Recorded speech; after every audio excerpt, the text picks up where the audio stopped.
All my NFL fans, today's team needs no introduction. Talking about the Philadelphia Eagles. Now, the last time I've talked about the Philadelphia Eagles, I went out on a limb. I said the Philadelphia Eagles are creating the NFL's scariest defense and the scariest team ever, to add to that fact. So I look at what they did, kind of having that Georgia Bulldogs movement. I look at what they did with Jalen Hurts, the $1 million man, bringing in another receiver in Alameda Zaccheaus, having Quez Watkins looking to bounce back this year. But we're not to talk about the offense. Even with DeAndre Swift and all of the things they did there, we're talking about the defense. And I want to talk about the undeniable truth about this defense. Simply put, by the end of the video, you're going to understand why I think this is a very dangerous defense. Now, there's few defenses I go out on limbs and talk about being elite, quote unquote. San Francisco 49ers. Yes, the Dallas Cowboys, even though this is an Eagles video, we know how you feel about that team. But those are some of the defenses I talk about when I say elite. Now, there's a difference in having an elite defense personnel-wise and having an elite defensive mind leading your troops. I think about the Steve Spagnolias helping the Kansas City Chiefs and the Leslie Frazier's, even though in the playoffs, some people think differently. But I look at this team, and I want to start off with the defensive line. Now, one thing I will say before I get into it, I think they could still be hunting a guy in this defensive line. I think they could add a guy who could be that 4 to 4-eye, who could be a defensive lineman. Now, as far as a rush linebacker, I feel pretty solid in that area. But even if they add a guy, I think it would be an edge. So, starting off with Brandon Graham. Some teams, they wanted him. They kept him, brought him back on another one-year deal. Kind of a veteran, but still very productive. Even in last season, past the age of 30, he's getting double-digit sacks. So we look at that, and hopefully we can expect that. Now, we're not going to expect him to come out here and just dominate, of course, but still, getting some of that same production because there's going to be a lot of one-on-one opportunities with some of these other guys I'm about to mention. Now, looking across from him, we got Josh Sweat, Derek Barnett. Some people are split 50-50, but I think Josh Sweat, a very good defensive end. And looking at what he can do, kind of being a hybrid defensive end rush linebacker, he's going to be a guy with Hassan Reddick, with Nolan Smith. They're going to get after the quarterback. And this is a team who had record-setting marks. They did it all last year. And I think now what we're going to see is when I talk about this linebacker position, you're going to see why I say I think we will have a higher blitzing percentage. Now, we talk about Jonathan Gannon, bend but don't break. We're playing quarters, cover 6, all of these different things, and some people didn't like it. I personally didn't like it, and I said that with the personnel you had, you could have been way more aggressive with that team. But now, I expect to see the defensive line with a lot of stunts because you have a Jalen Carter. He's going to be able to stunt. And when he gets in a stunt and he gets on a one-on-one with a tackle and they don't see him coming, that's going to be getting to the quarterback. Or even sometimes, and you can really do this, talking about what he did at Georgia, you can line him up in a 4 to a 4-eye and he can stunt back inside. The different types of things, he's going to be a 10-year vet. And regardless of what was said prior to the draft, during the draft process, I think it's undeniable that he's a guy who was the best defensive player in this draft. I love Will Anderson. I love Tyree Wilson. I love Devon Witherspoon. I can name all of the guys. This was the best one that I saw on tape because you can't block him. And right beside him, you got another guy who can't be blocked. And when I hear the Jordan Davis takes, I'm kind of confused. I'm going to be honest because I hear he had the injury in the middle of the season, had that, and okay, I understand that. But how much of that is his fault? I'm hearing some things that he's out of shape. He didn't really condition as hard as he should have. But I really think that this was a player who, when he was on the football field, made major impacts for this team. There's a reason the Philadelphia Eagles traded up to get a Jordan Davis. That's to stop the run. And like I said, when talking about this linebacker core, I think there are some things that I'm seeing in a pattern that I'm seeing that's telling me what they're trying to do with this team. But Jordan Davis, simply put, a run stuffing machine. You try to double team him, he's going to anchor. And this is really the thing because when you line up a Jalen Carter, when you line up a Jordan Davis, you double team one, you can't double team both. And I mean, you can run duo, but even the defensive ends, they got Nolan Smith, they got Hassan Reddick. They're going to kill regardless of who's getting that single block in the run game. And I look at Fletcher Cox, another guy who got another deal re-signed with the team.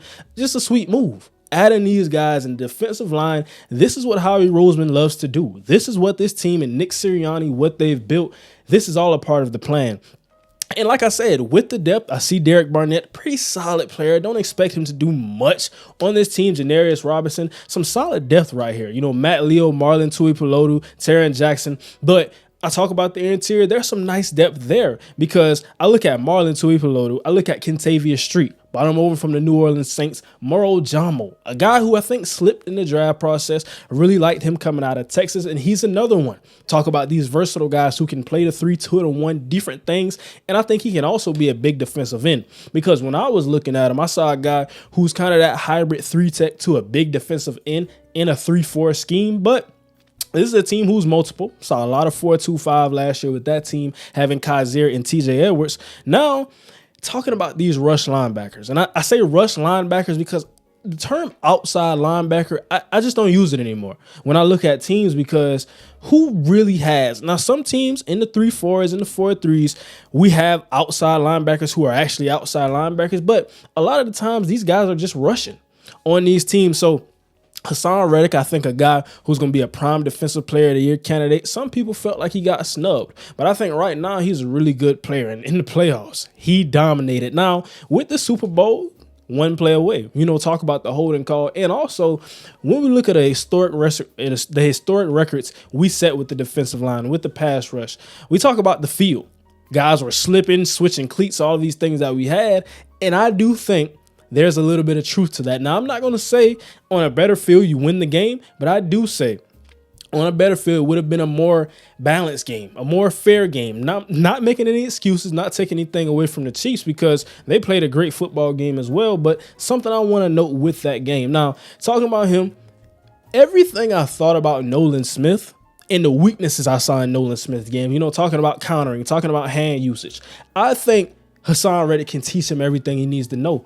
And that's going to help him become that technically sound guy because looking at size profiles, they both have this kind of the same size profile, both athletic, even though Nolan Smith is a notch different when we talk about athletic edge rushers. But with that being said, he's already dominant in the run game. The games that he did play for Georgia, we saw that. He's taking on pulling guards and tackles, and he's knocking them back, getting knocked back, hitting guys in the mouth. So I'm expecting that early and often. But what I want to see is now being a guy who uses more finesse, because I think a lot of his thing with the pass rush is really athleticism and speed to power. So I want to see some more of that hand usage. And like I said, Hassan Reddick, that's the type of guy for him, can really mentor him in that room. And even with Jalen Carter, another rookie we have, Fletcher Cox, Josh Sweat, even Hassan Reddick, just really getting this guy under his wing, both of them, and helping him a lot.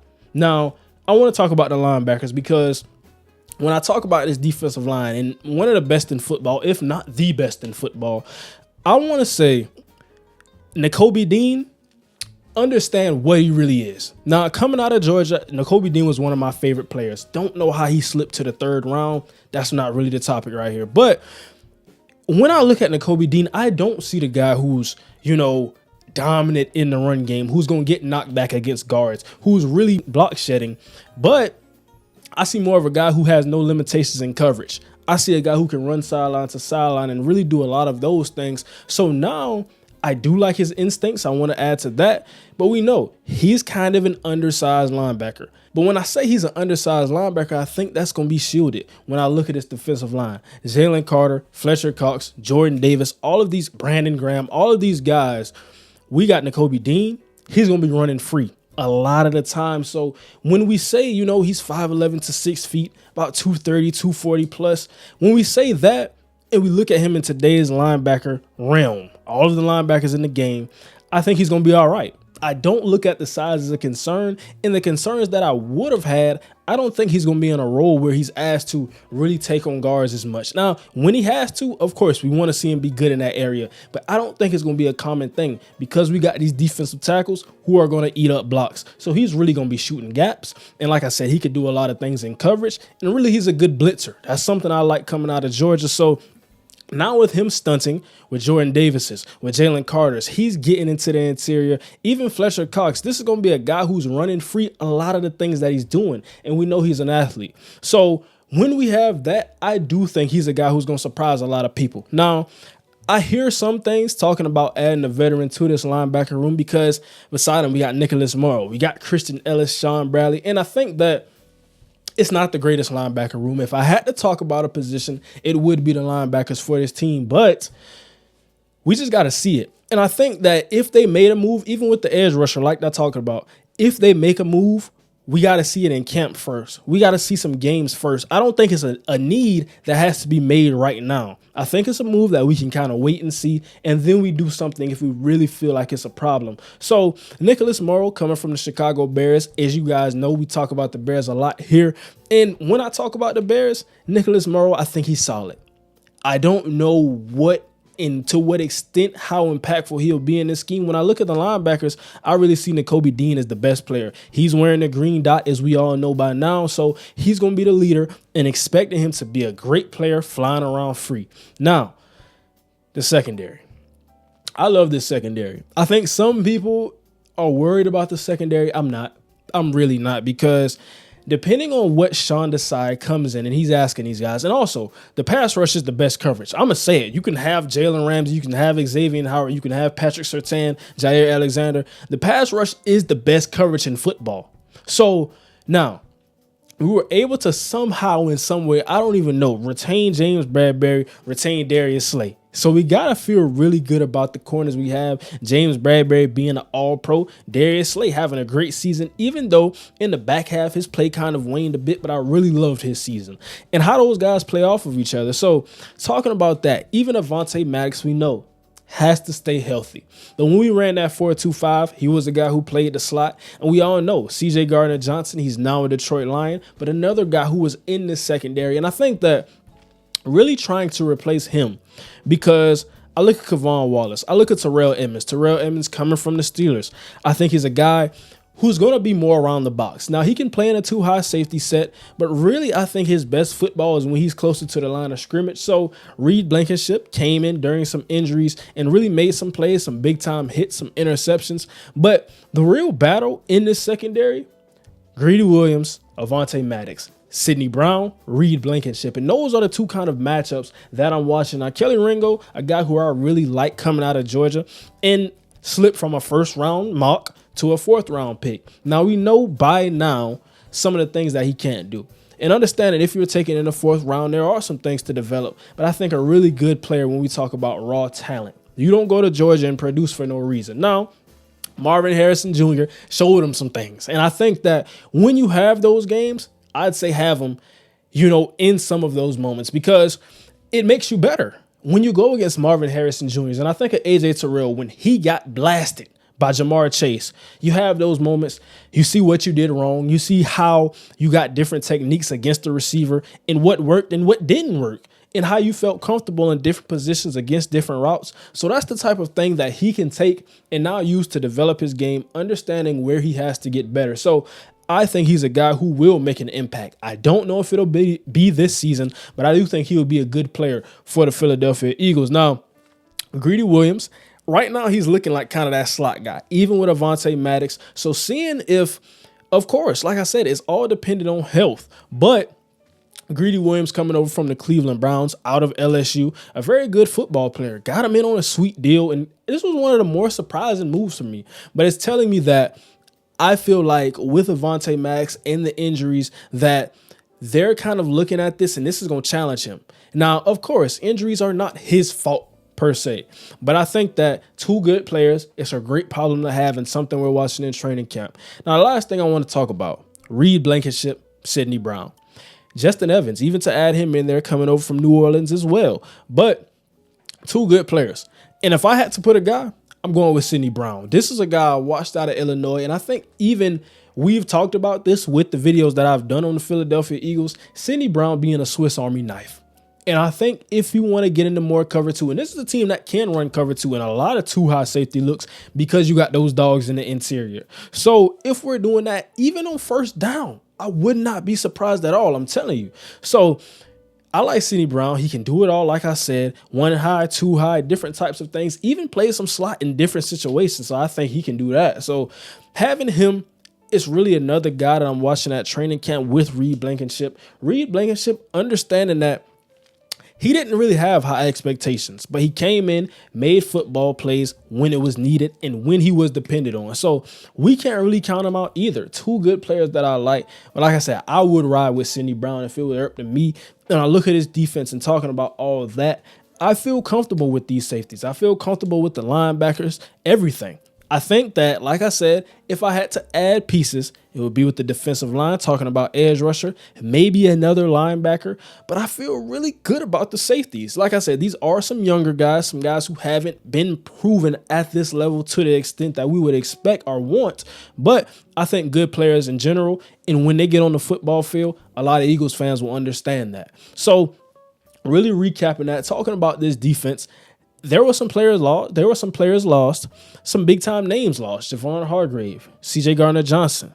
But I think that overall, even with T.J. Edwards and Kaiser White leaving as well, this will be a very good defense. And that's my undeniable truth, that this will be a very elite defense, even though some people may not see it or know it just yet. I look at all the pieces, and like I said, with the pass rush, that's the most important thing. They got that down to a T. Love the offense as well. May do a video talking about that offense. But let me know what you think. As a Philadelphia Eagles fan, do you feel like this is the truth? Do you feel like I hit on every target? That this team, regardless of the guys that they've lost, is still elite.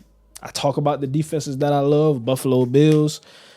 I mean, it's a lot of defenses, but I think they're right in that conversation with them.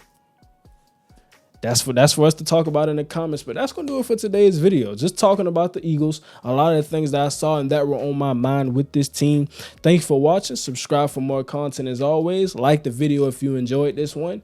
And now, we out.